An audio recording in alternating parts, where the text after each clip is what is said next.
আসসালামু আলাইকুম।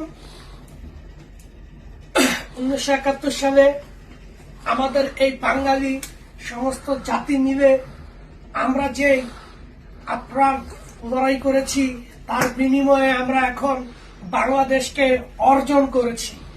এই বিজয় আমাদের সমস্ত জাতির, এই বিজয় বাঙালি জাতির মাথা উঁচু করার একটি বিজয়। যাই হোক, আমরা এই দিনটাকে আমরা গভীর স্মরণ করি, বিজয়ের উল্লাস করি। এটা আমাদের বাঙালি জাতির গর্ব। আমি বাংলাদেশের সমস্ত শহীদদের প্রতি শ্রদ্ধা ও স্মরণ করছি। হাজার হাজার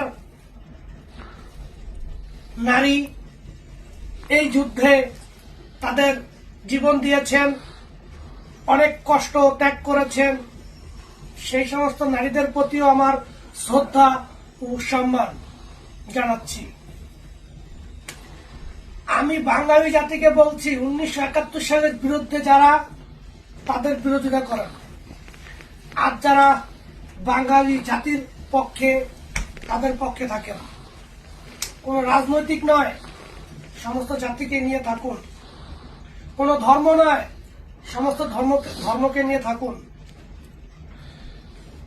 1971 সালে যে যুদ্ধ হয়েছে সেটা কোনো ধর্মের জন্য হয়নি, তাই সমস্ত ধর্মের মানুষই এই যুদ্ধে অংশগ্রহণ করেছে।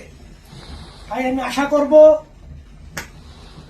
ধর্ম মর্ম বাদ দিয়ে এই বিজয়ের উল্লাসে সকলে নিজেকে উজাড় করে দিন।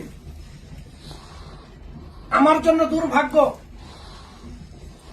এই 16 ডিসেম্বরের সময় আমি নেই, কিন্তু আমি যেখানেই আছি 16 ডিসেম্বরকে আমি স্মরণ করছি শ্রদ্ধার সাথে। বাঙালি জাতি, আপনাদেরই জয় হোক, এটাই আমি কাম্য করি।